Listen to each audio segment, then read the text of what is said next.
Ошарган ату безнең өстәлебездә ул вакытта теге снимайтабыз фатир, ләкин фатирда тора ике раскладушка һәм идәндә тора куна тактасы һәм куна тактасы куелган 2-3 иске кастрюль өстенә.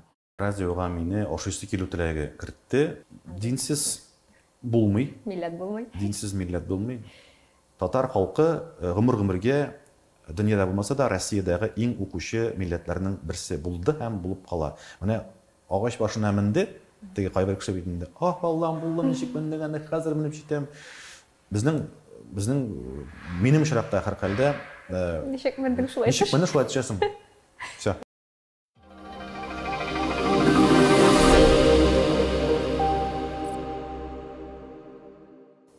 Ассаламу алейкум ва рахматуллахи ва баракатух, кадерле караучыларыбыз.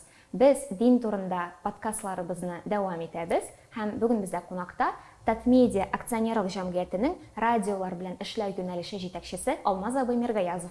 Ассаламу алейкум ва рахматуллахи ва баракатух. Алейкум ассалам ва рахматуллахи ва баракатух.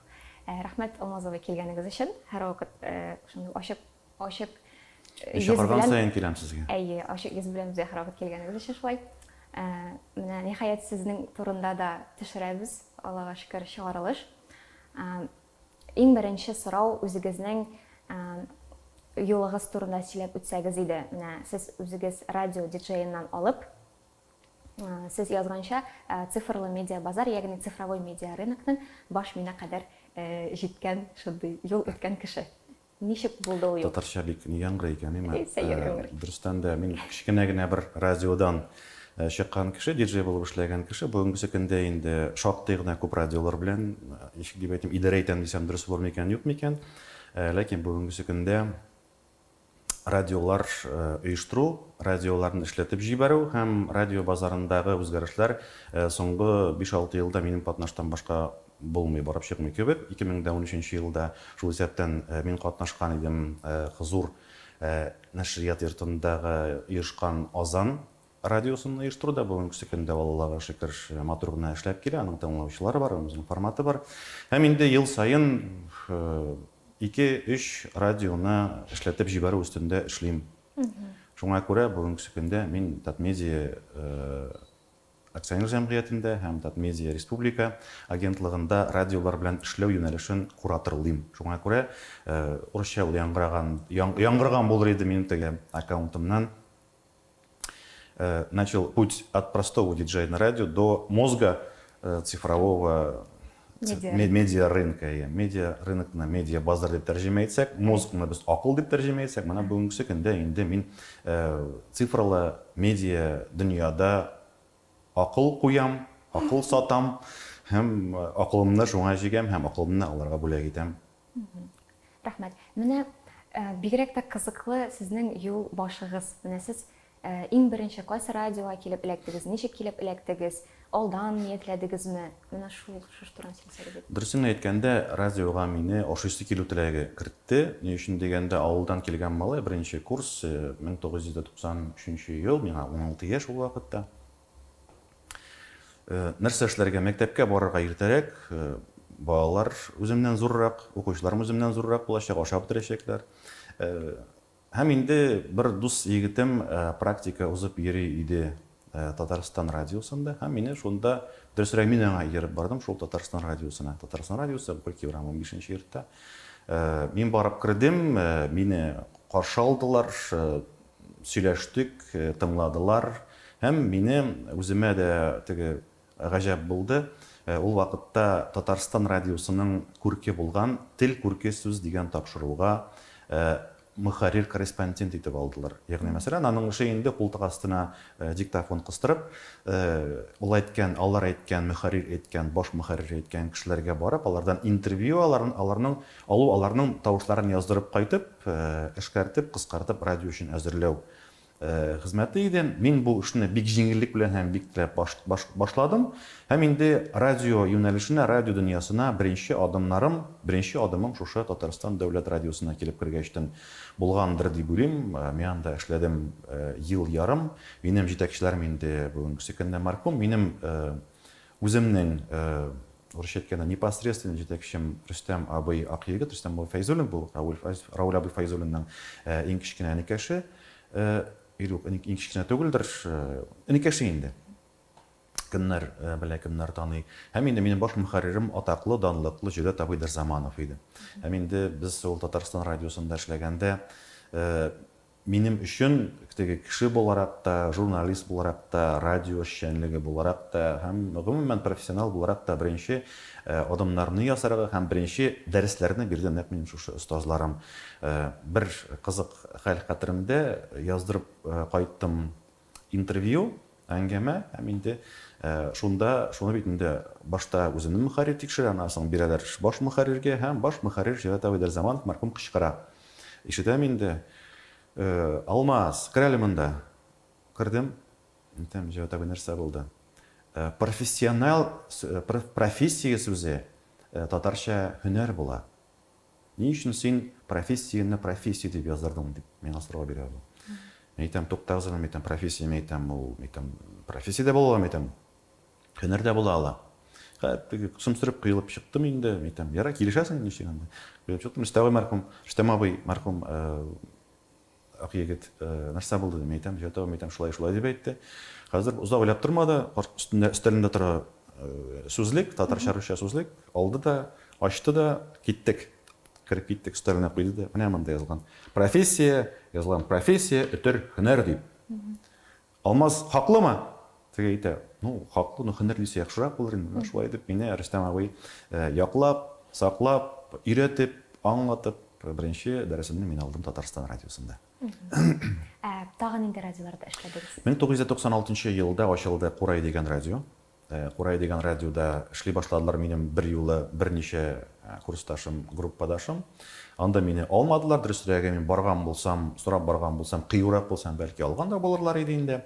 Мин анда беренче составка эләгә алмадым, беренче составка эләкте Нуралиев, Сәйит Әминов, Мустафа Маликов, Гали Урманов, кызлар, Йылдыз Әхмәт бүгенге көндә Татарстан радиосында эшләүче Чулпан,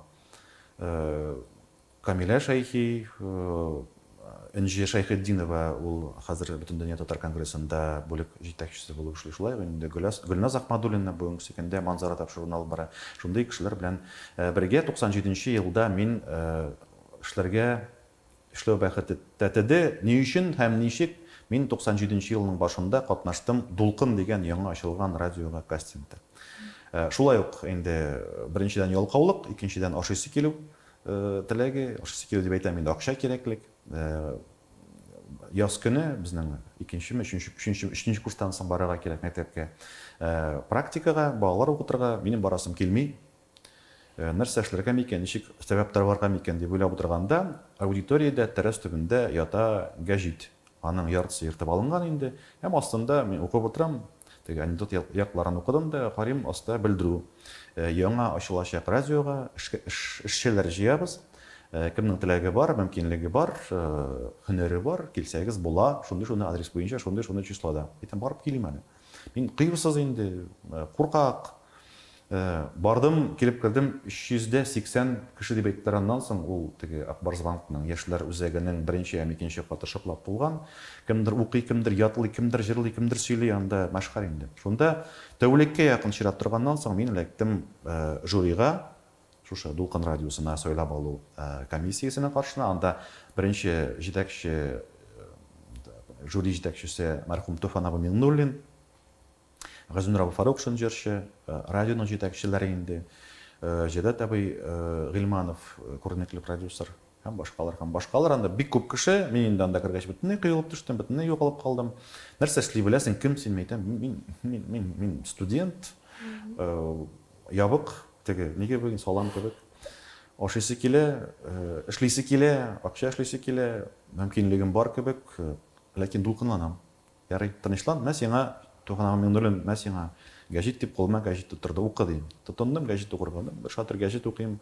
Алар онытылды, кирип киттем иштәлегенә. Шушы гәҗитнең берничә юлын укып чыкканнан соң туктаттылар, ярый дип чыгардылар. Менә шушы кастингны үткәннән соң безне 380 ничә кеше арасыннан алдылар 6 кеше Дулкын радиосына дикторлар итеп. Анда инде без диктор гына түгел, ул вакытта радионың берничәсе дә юк. Анда бер почмакта өелеп тора җиһаз. микрофоннар, пультлар, колонкалар һәм башкалар. Икенче башта өйлеп тора офис техникасы. Башта компьютерларны куеп чыктык, офис техникасын куеп чыктык. Аннан соң инде урысча әйткәндә методика оештыра башладык радионың схемасын, то есть радионы ясап куйдык, яздыру студиясе ясадык инде.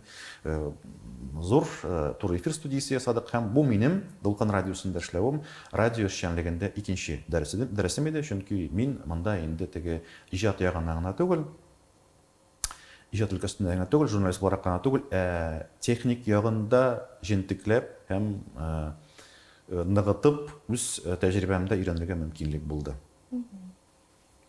Аннан соң инде шунда ярты ел эшләгәннән соң миңа тәкъдим килде Курай радиосыннан. Синең уңышларың күренеп тора, әйдә безгә килмәссеңме дип Курай радиосының җитәкчелеге миңа чыкты. Һәм инде мин күчтем Курай радиосында һәм Курай радиосында тиз арада әйдәп баручы теге тавышларның, диджейларның берсе булып әйләнеп киттем. Нинди тәхәллүс белән әле? Әмир Исламов бул вакытта. Әмир Исламов, Алмаз Миргаязов, Мир Исламов инде Ислам. Минем бабайның исеме дә Ислам, улымның исеме дә Ислам. Шуңа күрә Әмир Исламов булып мин бик узак йөрдем, 4 ел буена Курай радиосында эшләдем. Опять-таки тагын да ул вакытта инде өйләнгән, ул вакытта инде улым туган, улым тургадыр адресрәге тәкъдим килде Барс Медиа компаниясеннән яңа ачылачак Татар радиосына кешеләр җыйганда шулай бердән-бер миңа тәкъдим ясадылар. Шушы радиога килергә. Шунда бардым, бер айдан мин анда инде баш мөхәррир булдым. Аннан соң инде берничә вакыттан радионың җитәкчесе булдым. Аннан соң инде тотындык Россия буйлап төзергә татар радиоларын. Инде минем тәҗрибәм бар. Мин теге передатчикларның нәрсә икәнен беләм, кая куелганын беләм, кайсы якка карарга тиеш икәнен беләм, микрофоннан нинди параметрлар, характеристикалар булырга тиеш икәнен беләм. Инде мин Әлмәттә, Чаллыда, Мамадышта, Төмәндә 5 радио ачтык. Түбән Новгородта, Пермь өлкәсендә татар радиосы мин эшләгән чорда, ялгышмасам 11 Россиянең 11 ноктасында эшли башлады. Менә шушы рәвешле инде 15-14 елдан артык эшләгәннән соң татар радиосында Барс Медиада аңладым, менә бөтен нәрсә куелган, бөтен нәрсә эшли, минем монда эшем бетте дип чыгып киттем мин урамга Барс Медиадан. Шуннан соң инде Татмедиадан тәкъдим килде, Татмедиада башта ул вакытта РБК Росбизнес консалтинг дигән мәгълүмат агентлыгының филиалы эшли башлаган иде Татарстанда, Казанда анда кирәк иде. Татарстанны белүче, журналистиканы белүче һәм сәясәттә теге берникадәр чыныгу алган кеше. Ни өчендер мине сайлаганнар, Айрат Ринатович Зарипов. Ул вакыттагы Татмедиа агентлыгының җитәкчесе мине чакырды да, менә шундый сиңа тәкъдим бар. РБКны җитәкли аласыңмы? Мен тотынып карарга була, дидем. Һәм инде кыска гына вакыт аралыгында без шактый зур уңышларга ирештек. Һәм инде анда ел ярым эшләгәннән соң инде мине күчерделәр Татмедиада башка өлкәгә, радиоларны җитәкләү вазифасын тәкъдим ителәр.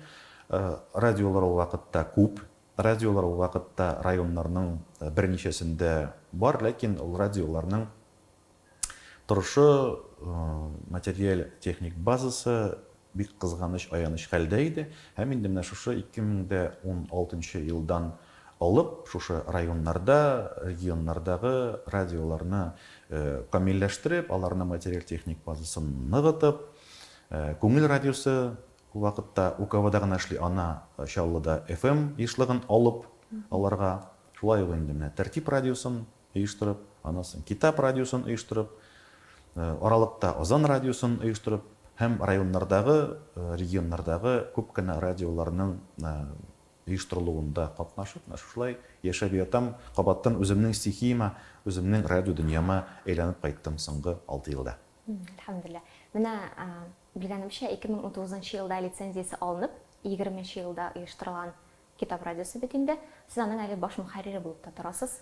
Ничек өлгерәсез? Мин концепция автора, мин баш мөхәррир, дөресен әйткәндә, радио ясау, радионы көндәлек эшчәнлеген тәэмин итү минем өчен авыр түгел. Мин бүгенге көндә бер юлы 10 радионы да эшләтә алам.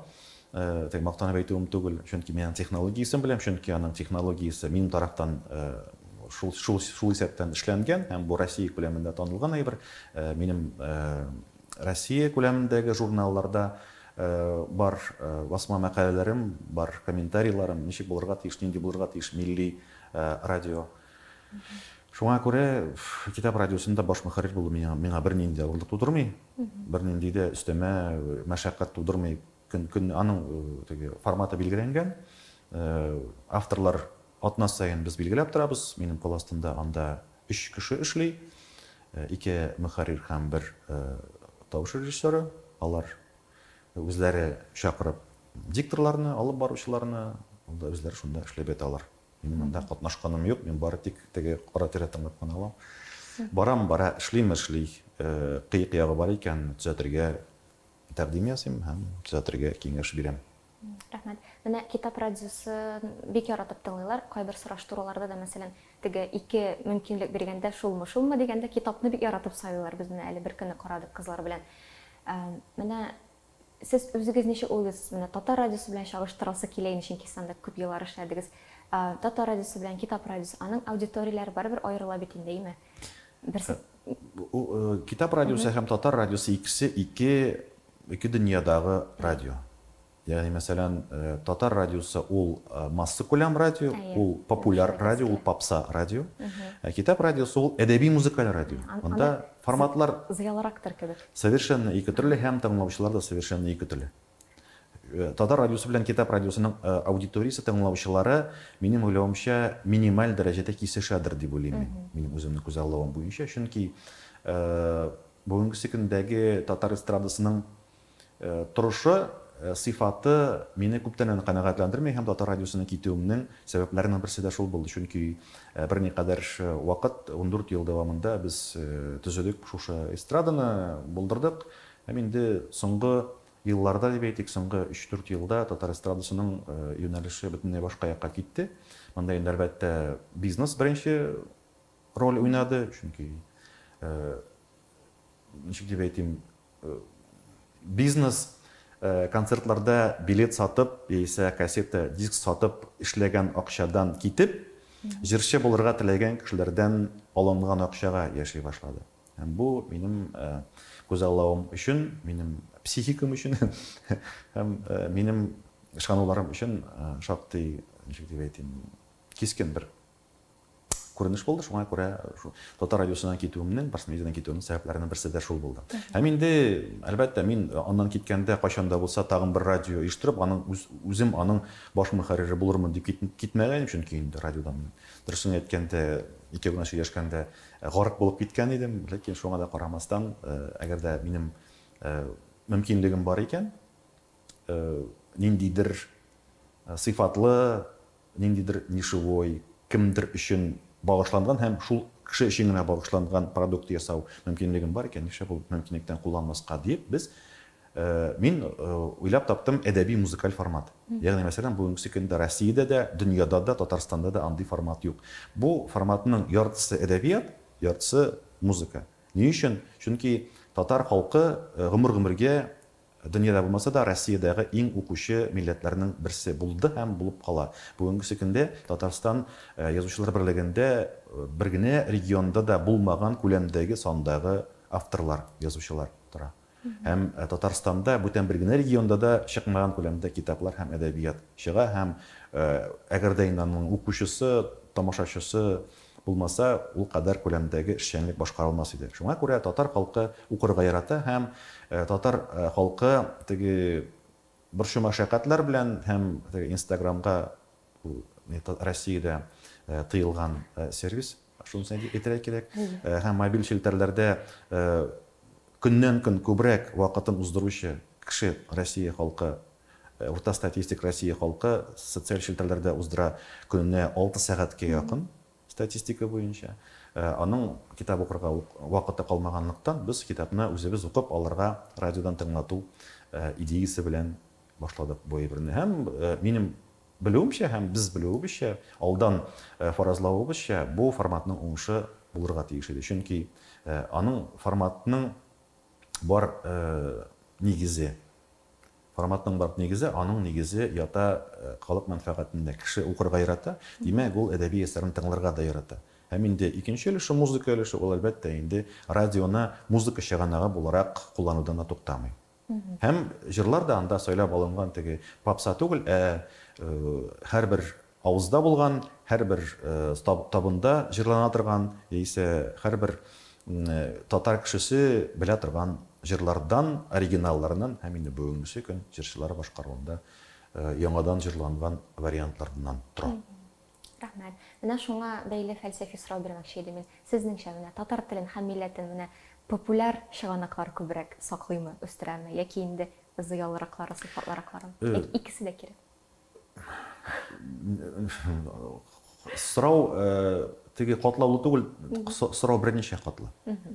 Чөнки ни өчен дигәндә, бар гомум милли мәсьәләләр, ягъни мәсәлән, милләттә телне саклап калу һәм милләттә телнең нигезен тәшкил иткән, телне гарантияләгән әйберләрне саклап калу.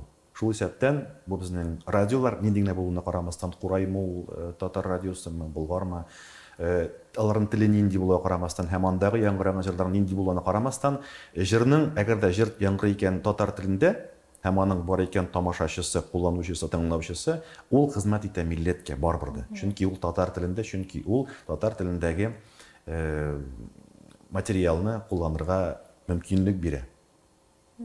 Ә инде теге милләтнең дип әйтик, татар милләтенең, халыкның теге нигезен тәшкил иткән, үзәген тәшкил иткән нәрсә генә булса да татар булып калырга әзер кавым өчен, ул теге уланы мин үзем татар булып калам дип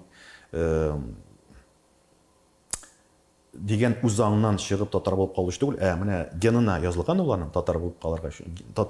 Татарның генофондын тәшкил иткән халыкка әлбәттә кирәк шундый зиялы, югары сыйфатлы әйберләр. Шул исәптән әдәбият һәм югары сыйфатлы әдәбият.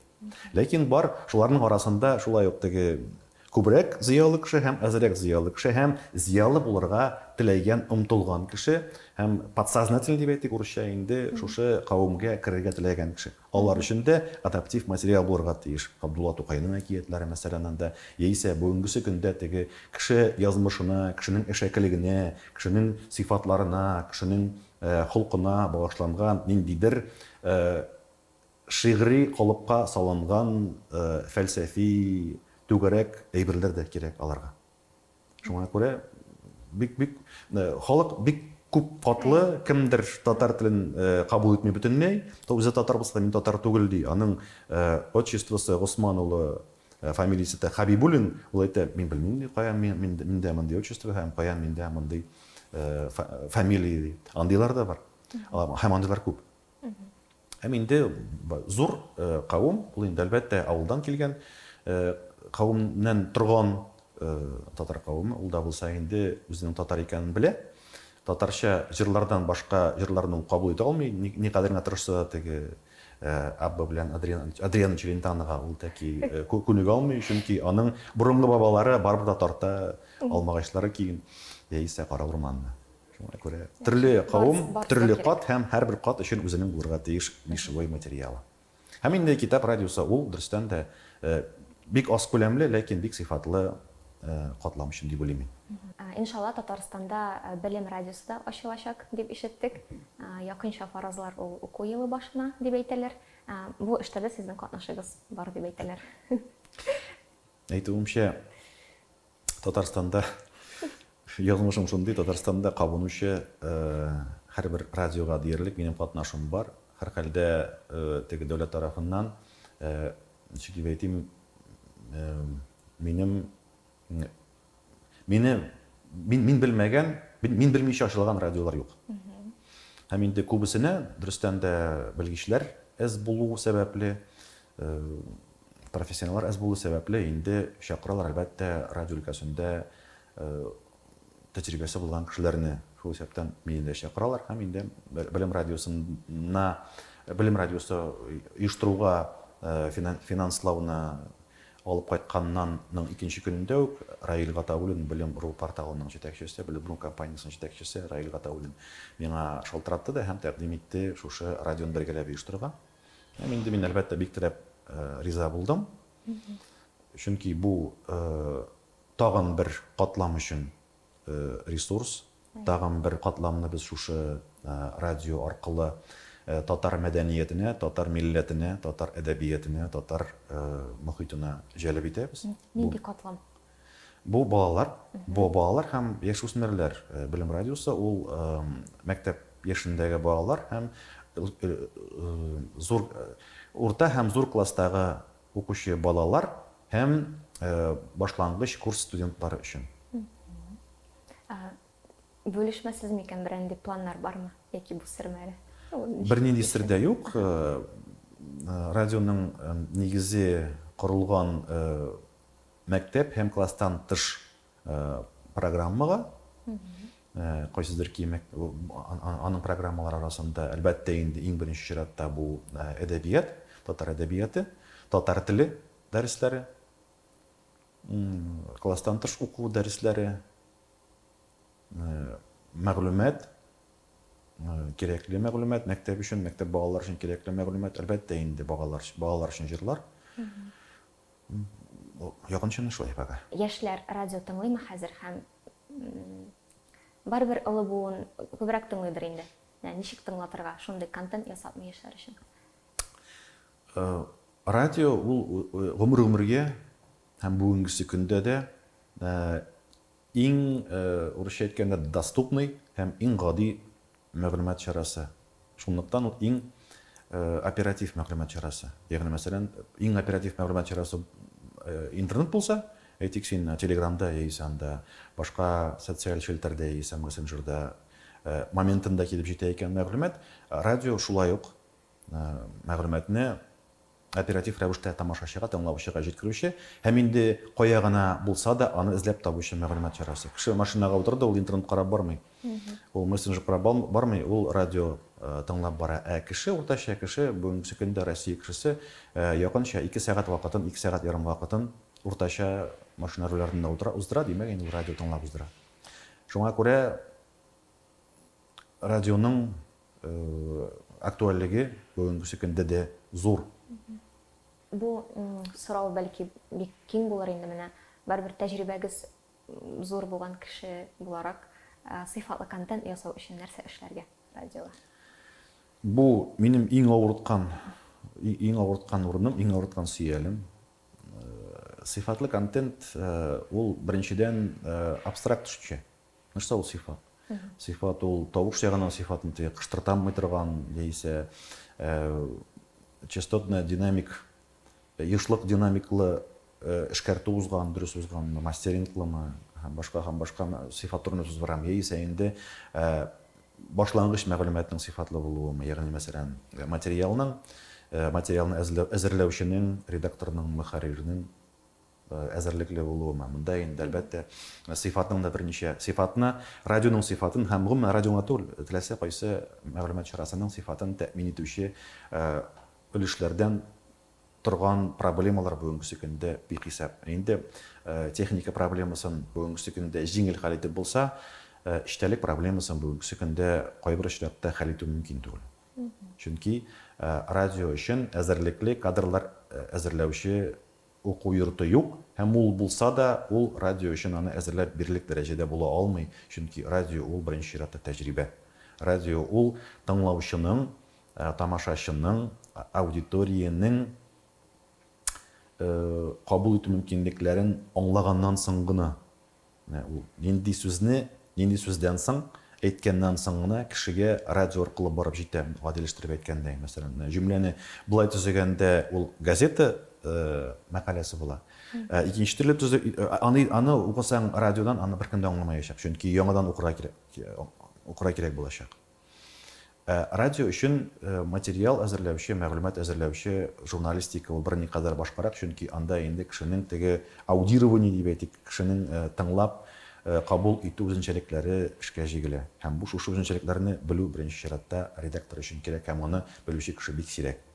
Шуңа күрә журналистикада журналист әзерләгәндә радиожурналист әзерләү, радиожурналистлар әзерләү проблемасы бүгенге көндә бик зур. Һәм инде теге әзерлекле чын мәгънәсендә радиожурналист була ала, бары тик радиода эшләгән кеше генә. Иң зур авырлык шушы. Менә радиода эшләргә теләгән кеше ул инде үзлегеннән өйрәнергә тиеш буладыр инде. Радиода эшләргә теләгән кеше ул радиога килеп эшләргә тиеш. Әлбәттә, бүгенге көндә бу мистика. Чөнки яшьләрнең 99.9% каяда булса барганда акчасын уйлап бара һәм акчасын сорап бара. Бик аз өлеш кенә бара, башта тәҗрибә туплыйм, аннан соң шушы тәҗрибәмне мин монеталарга, акчаларга алыштыра алырмын дигән фикерне бүгенге көндә бер генә яшь бала да кызганычка каршы акылына кертеп карамый. Иң беренче чиратта, әлбәттә, мин үземдә кеше эзләгәндә әле бит ул әзер кеше юк. Яшьләр базарында кеше эзләгәндә иң беренче барып төртеләбез шул сорауга. Әле ул сорамый, миңа нишләргә кирәк булачак. Иң башта ул сорый, миңа күп акча түләячәксез дип.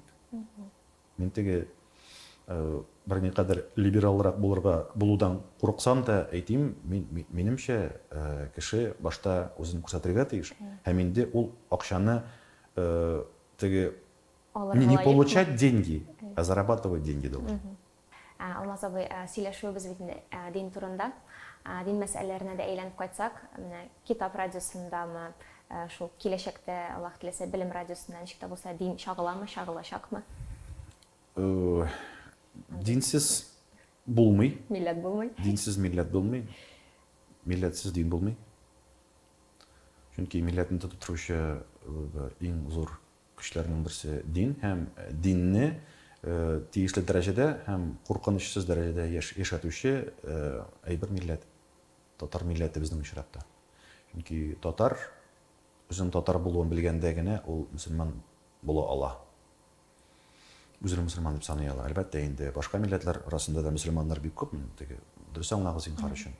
Ләкин татар икән, димәк, ул үзен мөселман итеп хис итә. Һәм инде ул үзен татар итеп хис иткәндә генә мөселман итеп хис итәчәк. Ул татар кешесе икән. Шушыннан башлый. Радиоларда дин темасы шактый четерекле тема. Мин моның четереклелеген итеп тә бетерә алмыйм хәтта әңгәмә кысаларында, чөнки аның бар теге караңгырак почмаклары да. Дини мәгълүмат чарасы булсын өчен ул булырга тиеш махсуслашкан радио. Ләкин шуңа да карамастан, мин каян эшләсәм дә, нинди радио эшләсәм дә, мин һәр вакыт дини программаларны оештырдым һәм оештырачакмын, булачак һәм Китап радиосы, Тәртип радиосы инде ул. Гомумән, анда Ризалә Кудусовна Исмәгыйлова безнең баш мөхәррир. Ул гомумән үзен дини итеп позицияле дип әйтик, хәлбуки аның рәсми рәвештә мәгълүмати күңеләшү радиосы булса да. Шуңа күрә Татар радиосында да дин темасы бар һәм Китап радиосында шулай ук дин исеменә кагылышлы форматта, димәк инде ул дини китаплардан алынган мәгълүмат булырга тиеш. Андый программалар шулай булырга тиеш. Һәм алар булачак дип мин ышанам. Әзрәк кенә теге кузгалып китик. Әйтүемчә, радиода 3 кеше эшли. Шуңа күрә ул булырга тиеш. Һәм инде Белем радиосында никадәр дин булырга тиештер, мин анысы өчен җавап бирә алмыйм, чөнки аның хуҗасы мин түгел, аның хуҗасы Раил, аннан сорарга кирәк, сорауны аңа бирергә кирәк. Ләкин минем уйлавымча, дини тәрбия ул иң үтемле тәрбияләрнең берсе. Һәм инде ничек дип әйтим, тәрбиянең менә үземнең гаиләдә, үземнең мөхиттә иң беренчел тәрбия ул әлбәттә соңгы инстанциядә дип әйтик, барыбер да шушы дини кануннарга барып терәлә. Дин тарафыннан рөхсәт ителгәнме бу гамәл, яисә юкмы дигән әйбердән чыгып, без үзебезнең гаиләдә мәсәлән нинди дә булса нәтиҗә ясыйбыз теге яисә бу мәсьәләгә, катлаулы, четерекле мәсьәләгә. Менә сез үзегез дә бит әлхәмдүлилләһ намазда һәм ураза тотасыз. Ничегрәк менә килдегез моңа? Тулысынча дик, тулысынча. Бу бик кызыклы һәм минем эчемдә һәм тормышымда барган бик күп факторларга бәйле. Мин үземне белә белгәннән бирле үземне иманлы булганмындыр дип саныйм. Бүгенге көндә ул вакытта бит иман дигән сүзне белмибез без. Ләкин шуңа да карамастан, бу 80нче еллар башы, миңа 5-6 яшь булган вакытларны мин хәтерлим. Һәм һәр вакыт мин үземнең тормышым белән, үземнең язмышым белән һәм үзем белән ниндидер көч идарә иткәнне ул вакытта сизә идем. Һәм шушы көчтән ул вакытта бит инде бездә Алабабай дип атыйбыз аны. Аны теге вакытлар узгачтың алай атырга ярамаган беләбез бит инде.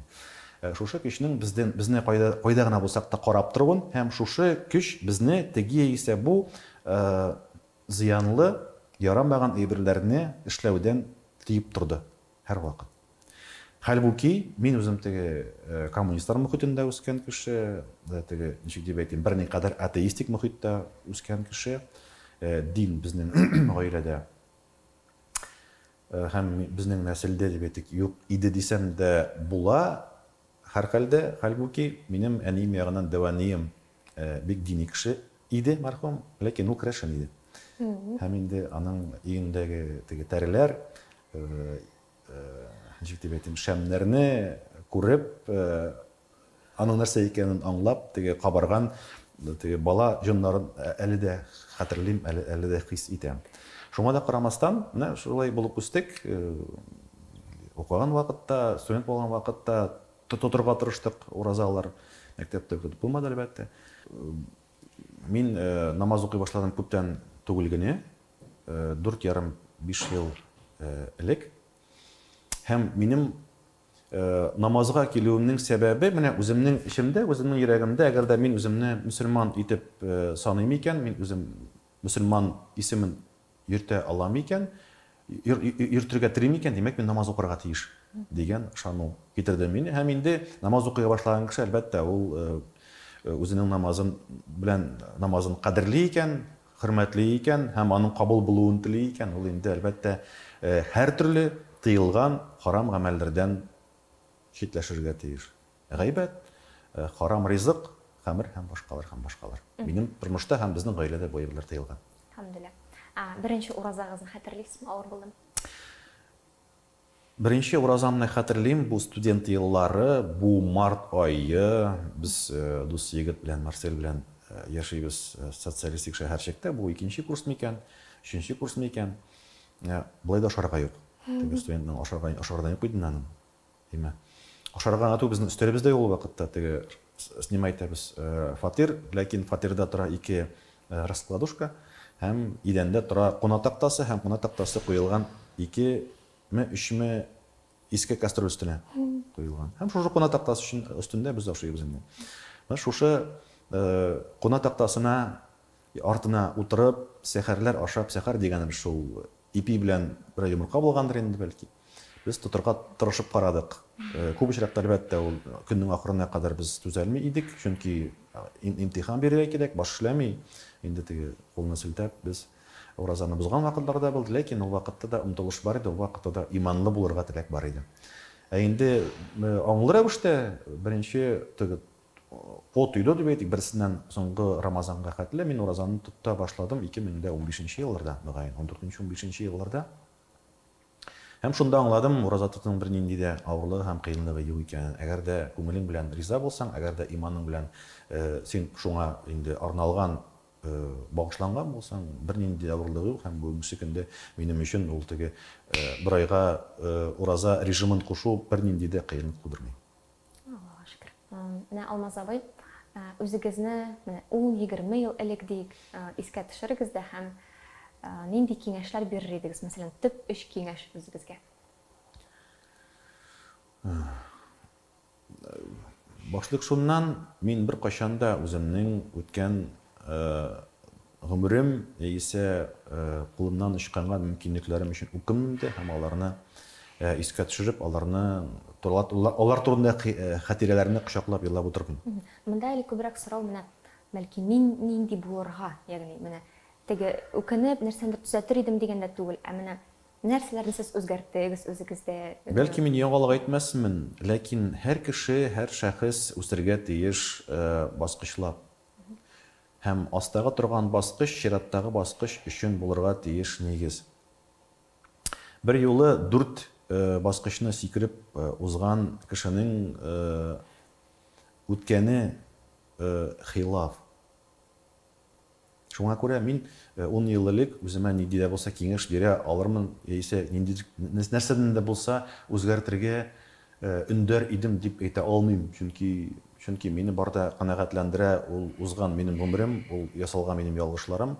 Чөнки ялгышларсыз бер кайчан да прогресс була алмый. Ялгышларсыз бер генә радионда ясап булмый. Чөнки син нинди дә булса теге халык өчен, тамашачы өчен сыйфатлы, кыйммәтле әйбер ясыйсың икән, син аны эшләп карарга тиеш. Эшләп караганда һәрвакыт 150% син ялгышасың. Шуңа күрә минем тормышымда да ялгышлар күп булды. Ә инде нинди эш киңәш дигәндә мин үземә әйтергә кыюрак булды. Кыюрак бул беренче киңәш, чөнки күз курка кул эшли, кул курка йөрәк эшли. Шуңа күрә беренче киңәш шул. Икенче киңәш балаларга карата мөнәсәбәттә булыр иде. Балаларыңа күбрәк игътибар ит, балаларыңны күбрәк ярат, күбрәк алар белән сөйләш, алар белән аралаш. Дөнья эш белән генә бетмәгән, нишләп син көннәр буена эшеңдә утырасың, балаларың турында онытып дигән киңәшне әйтер идем мин. Һәм ул киңәшне мин бүген дә әйтер идем үземә. Һәм ул элек тә әйтер идем. Һәм өченче киңәш ул дөньяга карата гадирәк, дөньяны кабул итүгә гадирәк кара дип әйтер идем, чөнки мин һәр теге күршемдә булган теге бәхетсезлекне дә үземнеке итеп, бик йөрәгемә якын кабул итеп борчылатырга гадәтем бар. Һәм бүгенге вазгыятьтә шулай ук күңелемдә минем көн сайын шактый зур йөрмәләр әйләнә, кеше тормышына бәйле рәвештә, кеше язмышларына бәйле рәвештә. Шуңа күрә өченче киңәш тормышка гадирәк кара дип әйтер идем. Шушы өч киңәш. Менә мин үзем сезне белгәннән, булай тыштан карап торышка, сез менә шушы киңәшләрен дә барысын да үтәп барасыз. Ягъни сезгә карыйсың, сез кыю күренәсез. Барбер, әлхәмдүлилләh, балаларыгызга бик зур игътибар бирәсез. Аллага шөкер, әлхәмдүлилләh, эш балагыз бар. Һәрберсенең үсешенә бик күп көч куясыз. Һәм миңа калса сез күп нәрсәгә дөресен әйткәндә, читтән караганда гына шулай, балалар үзләренең үсешләренә үзләре көч куялар. Теге күп кеше кая вакыт теге көнләшүеннән микән, ниндидер сораулары туып яисә чарасызлыгыннан микән, бик күп очракта бар чаккан очракларны сөйләшеп ниткәнсез, балагызны гел нитәсез, яклап йөртәсез, кем белән сөйләштең, кем вакытта төртәсе аны дип теге җигдә әйтим, астыртын биргән сораулар да бар.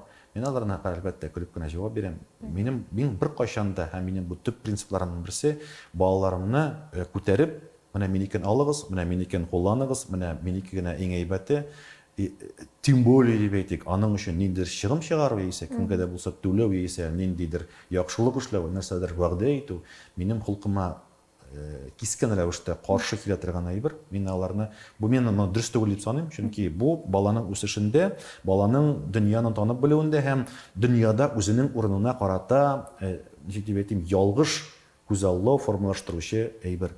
Бала кеше, баланы түгел, кеше үзенең җиңүен көрәштә алырга тиеш, җиңеп алырга тиеш.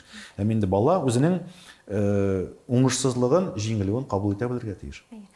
Балаларыгызның үсешенә күп көч куясыз дигәндә, мин инде әти буларак дигәнем, гади әти буларак, ниндидер һөнәр өлкәсендән бер зур урын тотучы кеше буларак түгел, сез аларны йөртәсез, алып барасыз, алып кайтасыз, терәк буласыз. Ул күренеп тора, мәсәлән, асылында безгә алып килеп, мультфильмнар яздырып, һәр вакыт әйе дисез, һәрбер мөмкинлеккә аларны шулай. Безнең принцип шундый, безнең гаиләдә принцип шундый, балаларның теләсә нинди, урысча әйткәндә, разумный теләгенә, требованиесенә, күңел халәтенә без һәр вакыт уңай җавап бирәбез, аларга ярдәм итәргә тырышабыз. Бу аларны үстерергә ярдәм итә. Ләкин бу нинди дә булса көчләү яисә мәҗбүр итү белән бернинди уртаклыгы да юк моның. Менә үзегезгә киңәшләрне тыңладык бит инде, үзегез элекке мәсәлән үзегезгә бирер киңәшләрне һәм бүгенге үзегезгә бирер киңәшләрне балаларыгызны да шул принциплар белән тәрбиялисез буламы? Бала тәрбияләү дигән әйбер, бәлки дөрес уйламыймдыр, бала тәрбияләнергә тиеш үрнәктә. Үрнәктә, ягъни мәсәлән, баланы тегелди булма, монди бул, тегеләй эшләмә, булай эшлә дигән формада тәрбияләү минем уйлавымча дөрес түгел һәм мин алай эшләмим. Әлбәттә инде теге аның язмышына, тормышына куркыныч ядаган шартларда инде ай-яй-яйны әйтергә туры килә. Ләкин башлыча безнең гаиләдә тәрбия ул теге читтән караганда бәлки теге самотекка корылган формададыр дип уйлыйм, ләкин без әнисе дә, мин дә балаларга карата күзәтүче ролендә. Алар нишли, ничек уйлый, ничек фикерли, теге исә бу ситуацияны ничек кабул итә, үзенең уңышын, уңышсызлыгын ничек анализлый, беләме, юкмы, анализлый белмәгәндә нинди дә булса теге деструктив кайф булганда, деструктив кабул итү булганда, әлбәттә инде әкрен генә теге әйтеп җибәрәсең, менә булай булган булса, булай булыр дип, булай булган булса, булай булыр иде дип. Шуңа күрә бала тәрбияләүдә безнең принциплар шактый гади, бала үзенә нәрсә кирәген үзе белә. Һәм безнең ислам туганнан бирле мин каяндыр укыдыммы аны, каяндыр мин үземнең башыма килдеме, бала һәрвакыт үзенең проблемасын үзе хәл итәргә тиеш. Менә агач башына менде, теге кайбер кеше бит инде, "Ах, Аллам, булдым, ничек мендегәндә хәзер менеп җитәм." Безнең минем шаракта һәр хәлдә Ничек мендең шулай? Ничек менә шулай төшәсең. Всё. Һәм бу минем уйлавымча баланың үсешендә, тәрбияләнүендә минем уйлавымча төп факторларның берсе булып тора торгандыр. Минем жизни кебек. Ике улы керә дә йорттан инде теге подъезд төбендә уйнап сугышып керәләр дә, берсе елый, икенчесе шундый инде сугышчан, әйе. Әтиләр әйтеп чыгара. Барыгыз хәзер икегез дә сдача биреп керегез дип. Монда елап керәсегез булмасын дип. Үзләре шулай үсәләр. Ягъни үзләре дилендә. Үзләре тырышып. Бу минем уйлавымча балаларның уңышында, минем уйлавымча, минем ышануымча, менә шушы минем ышануым, менә шушы алымым дип әйтик, тәрбияләүдәге алымым, аларның уңышларының нигезе буладыр дип дип уйлыйм. Менә бүгенге көндә аслан тотып булмый, чөнки ул мәктәпкә йөргән юксын гатны, чөнки ул чыгыштан чыгышка бер театр труппасында, икенче театр труппасында чыгышлар белән йөри, отчет чыгышлары белән, конкурслар белән, тегесе бусы белән. Ул шул якка үсәргә тели икән, артист, актерлык юнәлешенә барырга тели икән, без аңа комачаулыгын әйтмибез. Аны нинди дә булса теге әйдә тегендә бар инде, әйдә монда бар инде, менә безнең балайыбыз бар, шуны алыгыз әле дигән безнең. Сез дә теге, мин сезгә алып килмәдем. Билалны яздырганда. Үзебез табып шалтыратып сорап. Һәм инде ул бик күп кенә фильмнарда төшә. Николай дигән бик зур Россия күләм федераль проектта төште ул. Нәфис фильм тиздән чыгачак, бу Крешеннәр турындагы фильм. Аңа кадәр дә Галия Бану фильмында төште. Һәм инде кыска метражлы роликларда, социаль роликлар шулай сезнең заказ буенча эшләнгән роликларда шулай төп рольләрнең берсе буларак чыгыш ясады. Шуңа күрә, әгәр дә ул юнәлештә бара икән, барсын. Кызыбыз безнең кызыксына рәсем белән, рәсем архитектура белән, ул каярына утырса да, аның һәрвакыт үзе белән блокнот, каләм, ул монда утыра икән, ул ясарга мөмкин шушы камераны. Шу кагазна төшерергә мөмкин. Инде ислам ул безнең башлыча оештыручы, ул теге җыючы, зур Хусейн аңа тиздән 21 тула. Алар өчесе оештырылы, өчесе дә кызык. Әйе. Шундый төрле булулары белән күркәм дә инде. Ярар, Аллаһның рәхмәте булсын сезгә шундый матур әңгәмәбез өчен. Амин. Шушы матур ноталар тәмамларбыз иншалла. Аллаһ Тәгалә сезгә дә, гаиләгезгә дә бәхет сәгадәт бирсен, ике дөньяда да шулай итеп, матур итеп, бергә тату яшәргә һәм Аллаһ Тәгаләнең биргән дәрәҗәләренә ирешергә. Амин. Шуның белән, хөрмәтле тамашачыларыбыз, бүгенге чыгарылыш тәмам. Безнең белән булганыгыз өчен бик зур рәхмәт. Киләсе очрашуларга кадәр, ассаламу алейкум ва рахматуллаһи ва баракатуһ.